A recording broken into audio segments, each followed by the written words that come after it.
Oke teman-teman, Assalamualaikum warahmatullahi wabarakatuh. Ini video periode ketiga pemeliharaan IT hibrida saya. Untuk periode pertama, periode kedua, kemarin saya menggunakan DOD penetas pabrik teman-teman. Untuk DOD kali ini, yang ketiga ini, saya menggunakan DOD dari penetas rumahan. Rumahan teman-teman ya. Kenapa saya menggunakan rumahan? Karena waktu saya pesen, saya sudah tidak bisa masuk ke kuota yang pabrik.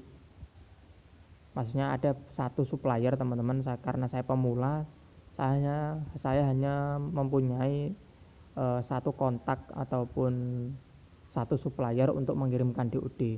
Karena satu supplier itu biasanya dibatasi penerimaan DOD. Misalkan per minggu hanya dibatasi 1000 ekor ini misalkan teman-teman. Nah, waktu saya pesan itu sudah tidak mencukupi ke kuota tersebut. Nah, sehingga saya mencari supplier yang lain dan mendapatkan DOD penetas rumahan teman-teman. Nah, untuk selisih harganya cukup lumayan, 2.000 sampai 3.000 rupiah per ekor.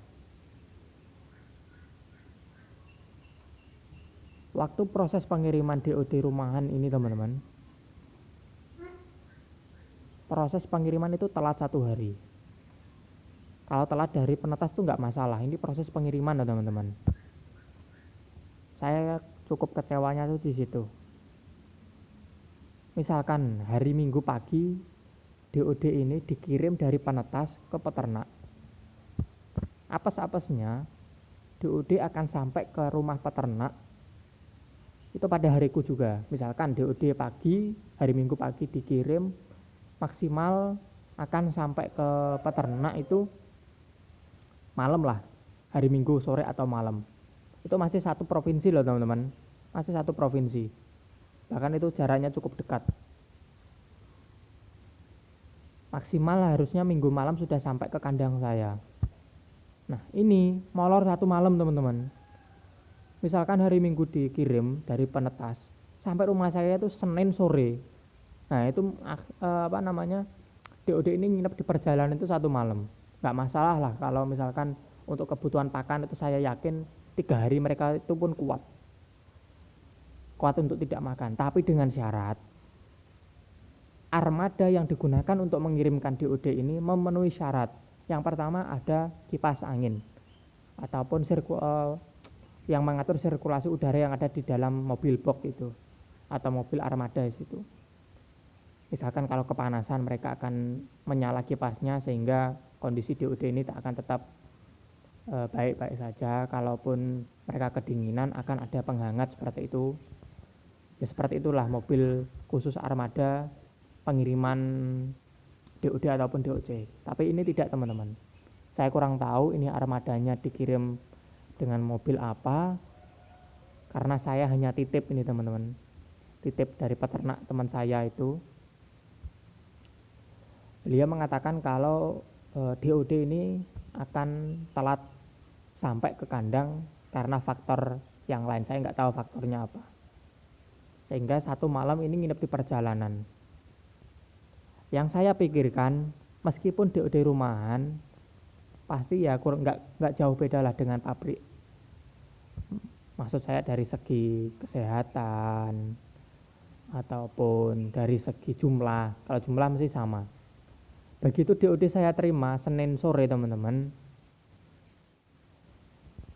saya cukup kaget dengan box. Box itu maksudnya kardus yang digunakan untuk menampung DOD ini teman-teman. Itu bukan kardus asli dari DOD, melainkan bekas DOC ataupun anak ayam.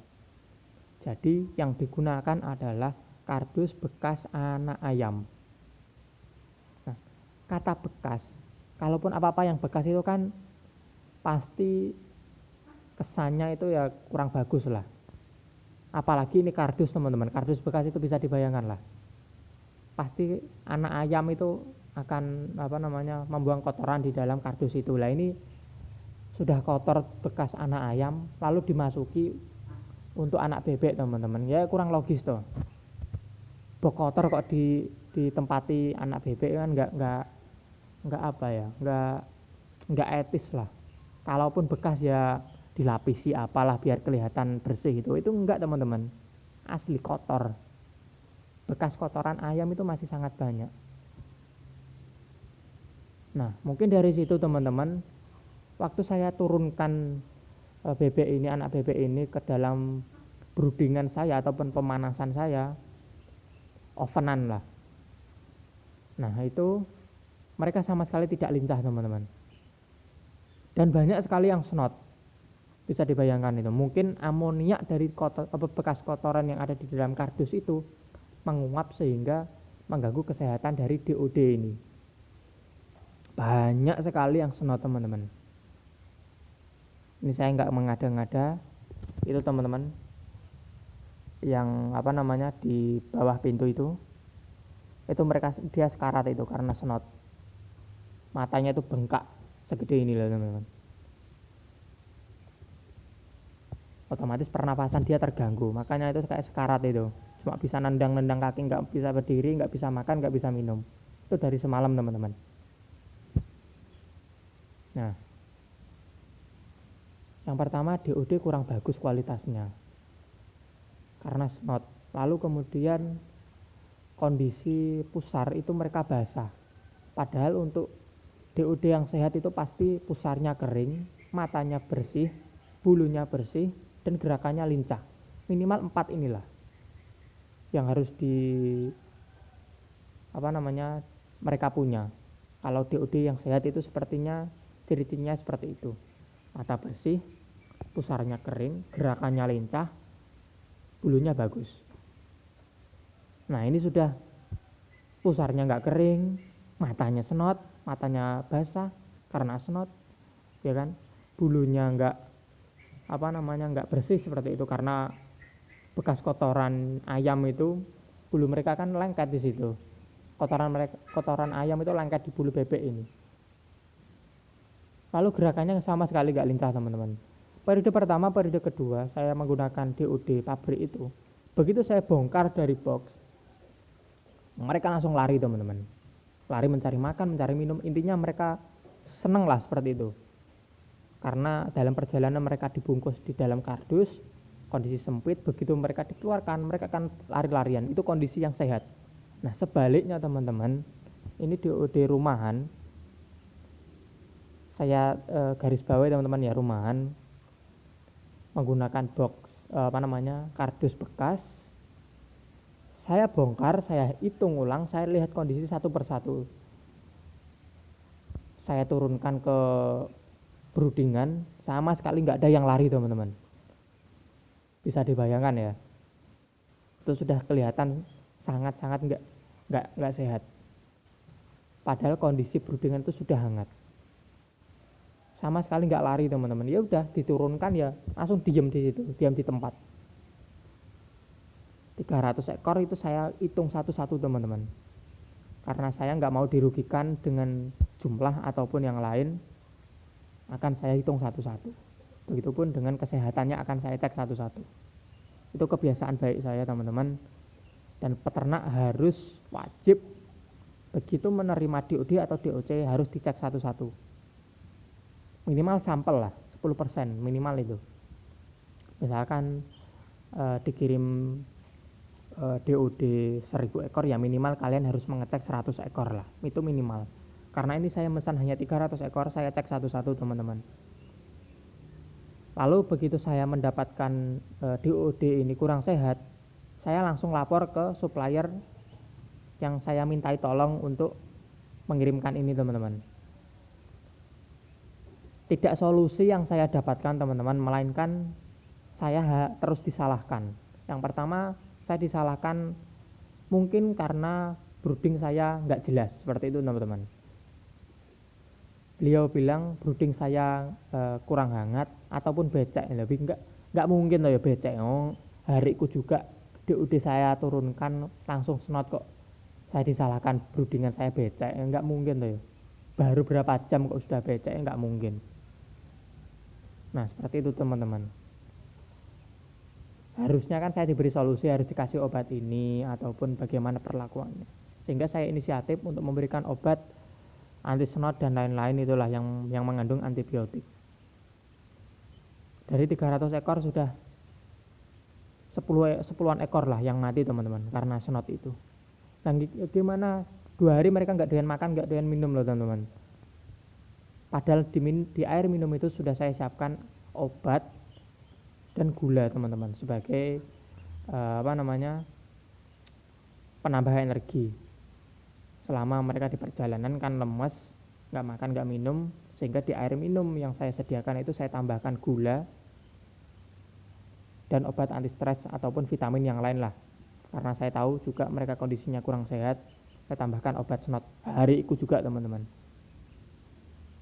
Tapi apa yang mau dikata teman-teman, ini sudah umur 2 minggu, kematian cukup lumayan teman-teman, sama sekali jauh dari prediksi saya. Harus saya yang sehat-sehat ini akan saya teruskan untuk dipelihara teman-teman. Alhamdulillah, semoga bisa nanti panen mendapatkan bobot yang bagus juga. Nanti perkembangan DOD ini akan saya update terus teman-teman sampai panen. Oke teman-teman, nah ini loh snot, kelihatan enggak loh? Nah, ini snot teman-teman, kelihatan ya, ini snot, terus itu juga snot. Nah, kelihatan di samping mata itu ada benjolan. Nah, itu yang kepalanya kotor itu juga snot. Ini juga snot. Nah, ada benjolan di dekat mata itu loh. Saya nggak mengada-ngada teman-teman, ini real apa adanya ini. Begitulah teman-teman ya. Jadi kalian kalau mau beternak IT ataupun beternak unggas-unggas saya yang lain, faktor pemilihan bibit itu adalah kunci utama keberhasilan dari usaha kita. Mungkin bagi teman-teman bibit sedikit mahal itu kurang terjangkau, tapi menurut saya teman-teman, kalau bibit mahal itu pasti mereka punya keunggulan dari segi kesehatan ataupun produksi daging seperti itu teman. Jadi teman-teman jangan mudah tergiur dengan harga bibit yang murah. Oke teman-teman, cukup sekian dari video kali ini. Semoga bisa mendapatkan manfaat ataupun pelajaran dari video saya ini. Jangan sampai kalian tergiur dengan DOD, harga DOD ataupun DOC yang murah. Kecuali, nah ini saya garis bawahi, kecuali kalian benar-benar tahu proses penetasan ataupun pemeliharaan indukan mereka. Nah, misalkan nih kita tahu bahwa peternak itu sudah memelihara indukan yang bagus, proses penetasannya juga sudah bagus, lalu kemudian kok ada DOD atau DOC yang kurang sehat, itu bisa kita tarik garis mungkin kesalahan dari proses brooding ataupun pemeliharaan kita. Tapi kalau sudah proses pemeliharaan indukan kurang bagus, proses penetasan kurang bagus, begitu kalian dapatkan DOD, kalian ambil sampel yang masih di dalam box itu kok kurang sehat, nah itu bisa kurang lebih dari kesalahan penetas ataupun pembudidaya teman-teman. Oke teman-teman, sekian dari video ini, terima kasih sudah menonton. Jangan lupa share video kali ini jika kalian suka, jangan lupa subscribe dan like. Terima kasih. Assalamualaikum warahmatullahi wabarakatuh.